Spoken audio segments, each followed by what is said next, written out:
As a car enthusiast, modifying your car can probably be one of the most rewarding things that you can do as, you know, your hobby, or it could be one of the more frustrating things that you can do. Everything can go completely right, you could have it all figured out, or you could be overwhelmed by an ever-growing list of a saturated aftermarket, or just, I mean, quality control is not there for a part that you were excited for. Maybe you didn't get the gains that you thought you were gonna get out of it. So that's why I'm here. I'm gonna help you with probably the best 5 things that you can do as a beginner that matter if performance is more the route that you're going for. This video is not gonna be so much about aesthetics. Naturally, the aesthetics of the engine is gonna improve with some of these aftermarket parts, but that doesn't mean that this is gonna be a video about aesthetics. With that being said, I'm just gonna go ahead and get into my top 5 beginner modifications that I would suggest to you. A lot of these parts I'm already running on my car, so it's gonna be pretty easy. This way you can kind of learn from me and my experiences from a lot of these things. This way, when you go to either buy the parts that you are excited for, it doesn't leave you, you know, dissatisfied or making you feel like you just wasted a bunch of your money, because I mean, these parts are expensive, so we just want to make sure that we're making the right choice. Now, do I claim to be an expert in all of this? Absolutely not. I'm just a guy who works on his car in his garage, and I make YouTube videos, so keep that in mind. Now, with that being said, let's go ahead and get into it. Starting the list off strong with number 5 is going to be an intake. I think this is probably the most popular first mod that most people do, especially on a turbocharged vehicle. Because let's be real, a lot of us aren't getting intakes because of any real performance gains straight out of the box. Most of us are getting intakes because of the sound associated with them, like this.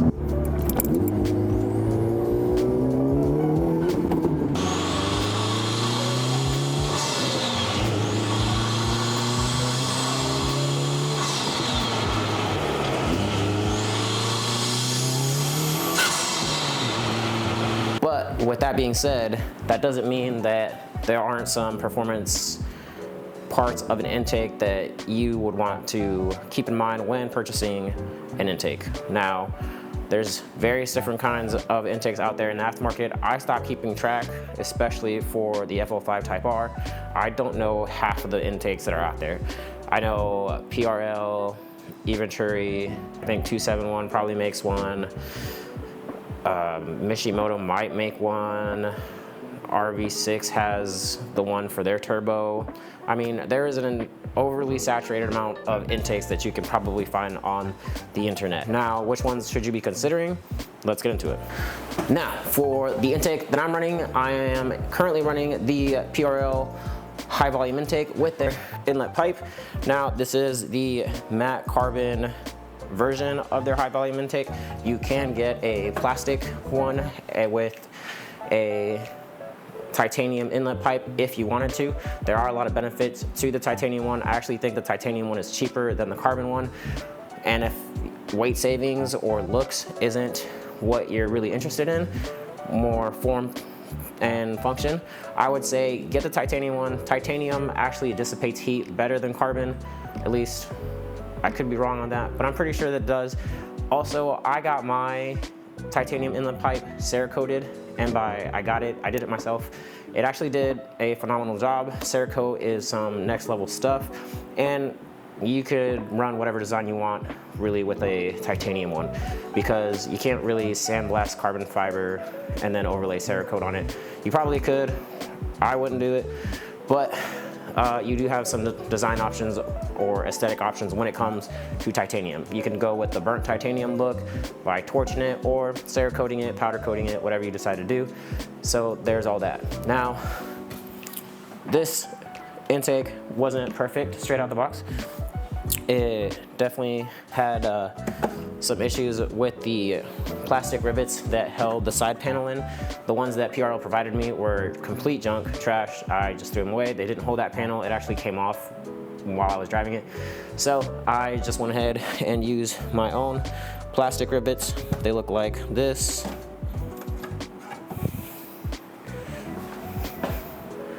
And it just pops in. If you have this intake and you have the same problem with the plastic rivets, I'll leave links down in the description box below for my entire, pretty much little box of plastic rivets that will help you replace all the ones in your engine if they ever go bad. Or if you, more than likely, you'll probably break them. Other than that, it's a pretty solid intake.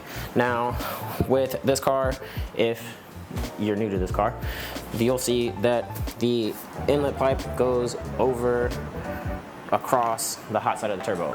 Yes, I know it's a terrible design. I am not in charge of it. Please don't comment saying how terrible a design it is for an inlet pipe to go across the hot side of a turbo. It is what it is. We ain't fixing it. It's okay. You're not going to find much of any difference in any other aftermarket intake. They're all pretty much manufactured to go across and over if you find one. Now, some of them are one piece where PRLs is split up into a couple different pieces. Some have a complete one piece going this way. As far as difficulty installing them, I mean, I think multi-piece can be easier to install. Single piece looks more aesthetically pleasing, but again, that's just look or aesthetics thing, doesn't really matter. But yeah, I think mine kind of ties the whole engine bay together, especially with my Cerakoted parts and everything I got going on in the engine bay. Another thing to keep in mind is going to be heat soak. Make sure that you're not buying something that heat soaks a lot. I mean, I don't think like these open box Ram intakes are much of a thing anymore. Most of the intakes are enclosed in their intake box, which helps prevent heat from just being sucked in through the filter. I'll go ahead and show you the difference in the standard PRL high volume inlet box over the carbon one. The weight difference is pretty good. I'll show it. There's no talking or anything, just plain numbers. So here you go.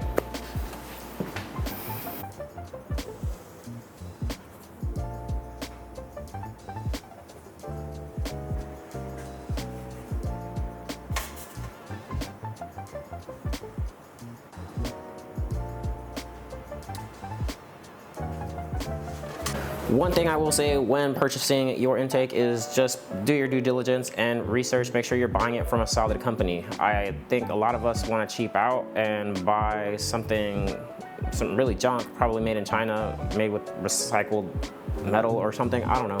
Just really do your research, make sure that you pick a solid company with solid engineering. If they say that it's safe to run without a tune, then I would say that it's probably safe to do that until you're ready to get it tuned. You should always tune your car after you modify any part of it. Well, I mean, any engine component. So just keep that in mind.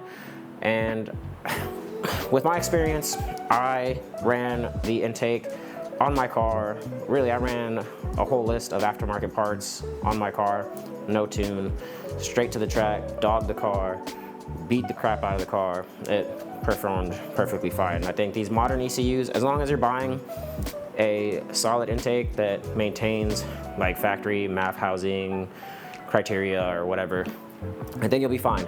Just make sure it's safe, because you could actually mess your engine up. You could throw off your air fuel mixtures and your car could blow up or seize up. I mean, it's up to you really if you don't want to take my advice, but just make sure you're buying from a credible company. Made in the USA is always, for me, the way to go. And small up-and-coming companies with, that aren't exactly corporate, I usually go that route. A lot of companies are being bought out by corporate entities, and that's not necessarily a bad thing, but I mean, I enjoy having that close connection with those real small-time guys that are honestly not even small anymore. Like Russ and Paulin are pretty big guys in Acuity Instruments. Their company is is flourishing pretty well. Just make sure they're part of the community and they really care about the driver. They're not just, looking out for their bottom dollar. So, on to the next. Number 4 is going to be an exhaust. Obviously, it's going to be another part that people buy just for the sound, not so much performance. because you're not really gonna see many performance gains out of a exhaust if you're just slapping it on, no tune, no bigger turbo, no supporting mods, you know, fuel and stuff like that. So this is just mainly another thing that you're gonna buy for a sound, especially most exhausts, aftermarket exhausts are gonna be 3-inch or a little bit less than 3-inch nowadays anyways. So you're always gonna get a pretty better flowing exhaust than the stock one. I don't know what the stock one is on the FL5. I threw mine away. But I think the stock diameter for the piping is like 2.5 on the FL5. I could be wrong. It could be 2-inch. I don't know. It just sounds really quiet. The Integra one sounds better. The one that I'm currently running is the AWE exhaust. Pros and cons to that is that it sounds really good. I really enjoy the AWE exhaust paired with my catless downpipe from this guy in Puerto Rico in Venetig. I think a lot of you guys might actually know him. And it sounds really good. I have the touring version of the AWE exhaust. The only thing, well, two things that I don't like about the AWE exhaust is going to be that it's a slip-on exhaust, which means that the joints slip on and then they tighten by one of the clamps that is around it, and that the hangers on them don't have the little metal arrow that kind of just pushes through the rubber part of the hanger and keeps it from coming back, because I have had the slip-on joints actually come loose over time and slip off, and my exhaust has actually fallen to the ground. And it didn't help that those hangers didn't have those metal pieces. Now, if you want to avoid that, you can buy one of these things, and you can get them from Amazon. I don't know the right name of them, but they're for exhaust hangers that don't have the little metal arrow. It comes with a set screw. So once you slip it on the hanger, after it's gone through the rubber part of, you know, that it actually hangs onto, tighten it down with the set screw, and now the hanger is not going to come out. Super cost efficient way of just giving yourself a little bit more peace of mind and security, making sure your exhaust isn't going to fall out. And yeah, link's going to be down in the description box below. Check them out if you're interested. But yeah, I just don't like that it's slip on and then the hangers aren't that great at holding it in. So a lot of it could be because I probably didn't install it to the manufacturer's spec like perfectly. But if you were to buy something with flanges where it's held on by 2 or 3 bolts at each joint, then I really wouldn't have that issue. I would just have alignment issues. The exhaust might look a little bit off to the left or the right or off center. But I would prefer actual flanges holding exhaust together over slip-ons. I just think it's better personally. So just keep that in mind. Other than that, AWE exhaust, fantastic exhaust. Sound clips right here.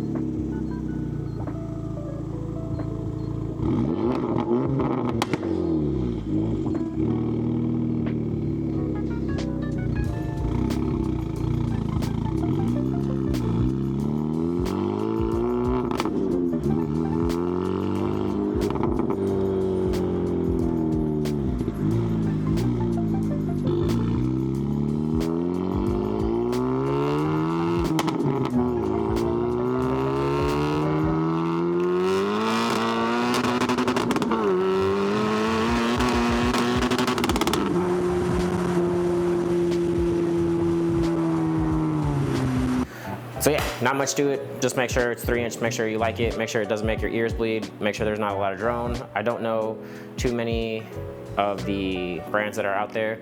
I did have an NVIDIA R400 on my FK8. I did really love that exhaust, but I could not drive longer than 30 minutes to an hour with that exhaust. It was just too droney. It made my ears just hurt after long drives. I couldn't barely hear the people sitting in the back of my car or sitting next to me. So just make sure if you buy an exhaust and you don't care that it's super loud and the person next to you is not going to be able to hear you, or that their ears are bleeding and you don't really care about your passengers, then by all means get the loudest exhaust you want if that's not something that you care about. But just keep in mind that it can be a little bit taxing on the ears, and yeah, so it's really personal preference. AWE exhaust though, with the touring version that comes with the mufflers, fantastic exhaust. I would recommend, but just keep in mind the slip-ons and the hangers are two design flaws that I'm not the biggest fan of. And the AWE exhaust did come with a front pipe. I think there might be a couple of exhausts out there that didn't come with a front pipe.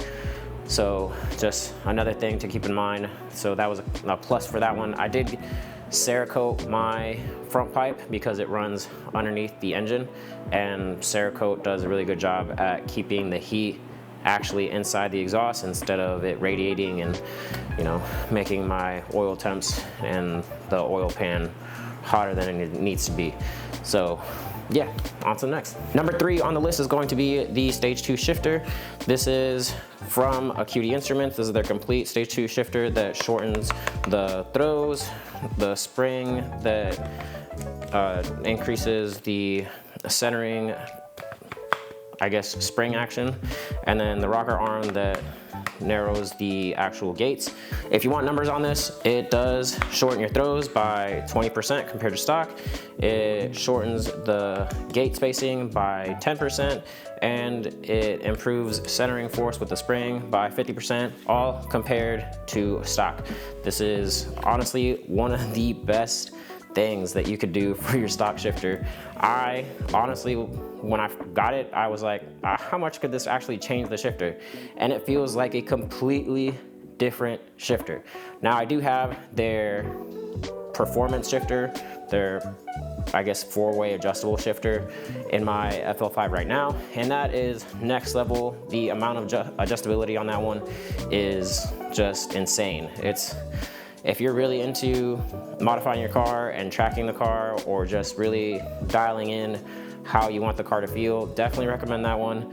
But if you just want an upgrade where you just upgrade it, set it, forget it, don't have to worry about adjusting anything, but enjoy some improvements, definitely go with Stage 2.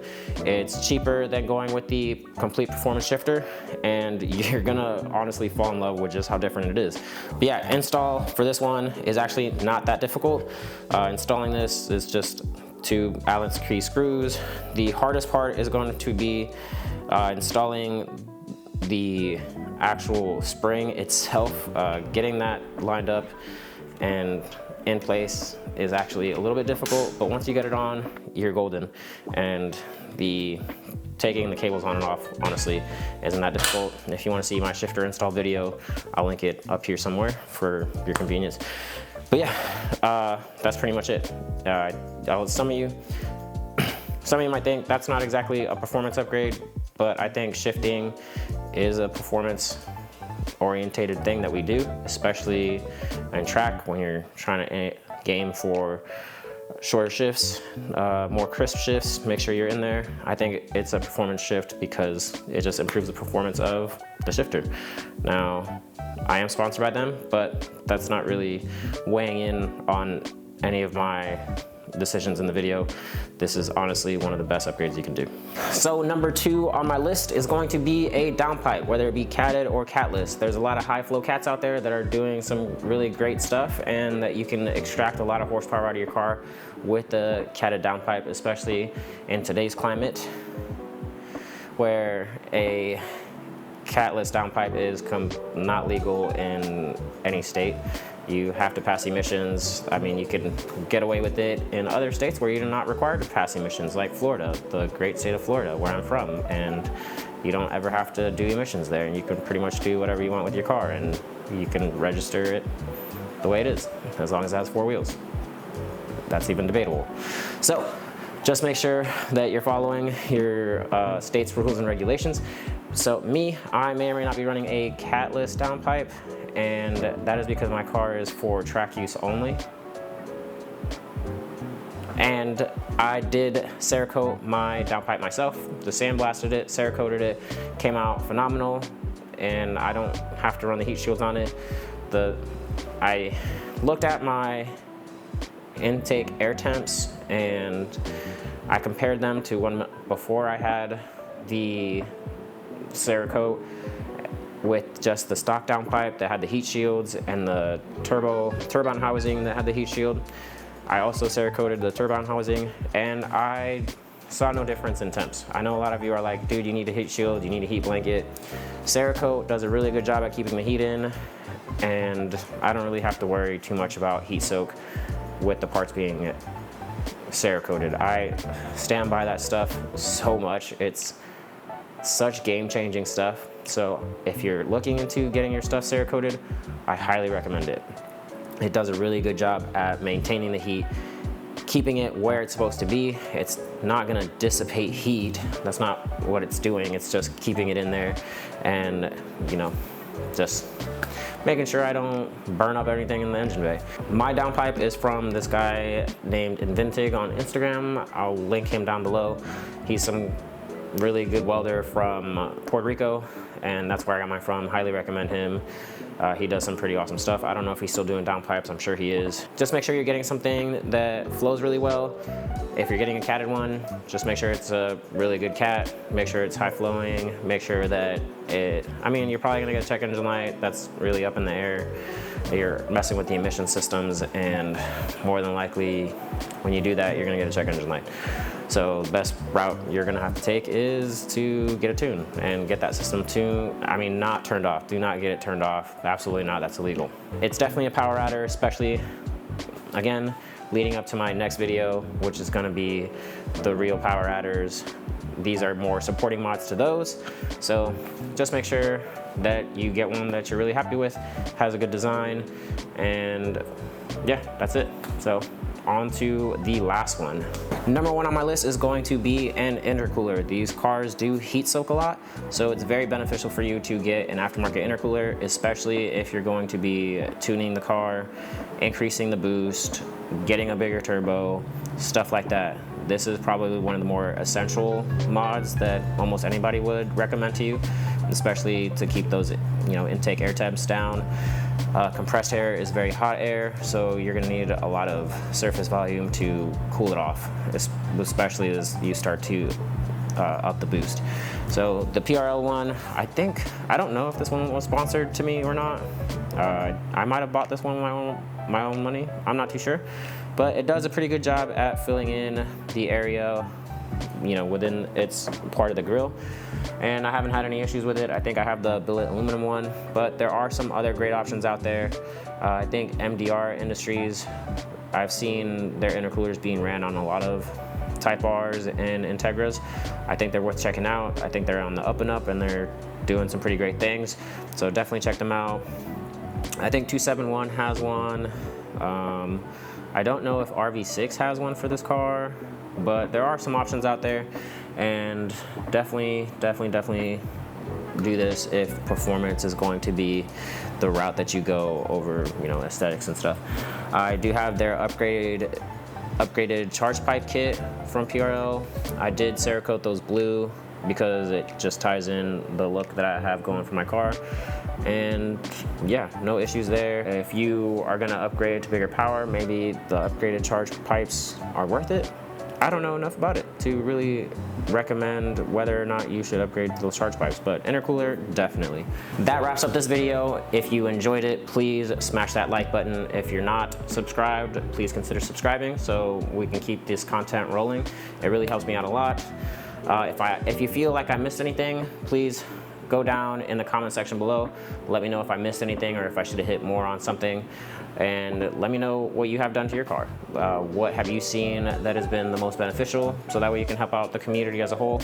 And yeah, let me know what you guys want to see. My next video is going to be on the best actual horsepower, like the cookie cutter way to get to 500 horsepower, because there is a cookie cutter method with these cars now. The aftermarket has done some pretty great things. So if you want to see that, please subscribe, stay tuned for the next one, and yeah, that's pretty much it. I'll catch you guys on the next one. Oh, and if you want to keep the content rolling, make sure you click this video right here, and yeah, catch you guys later.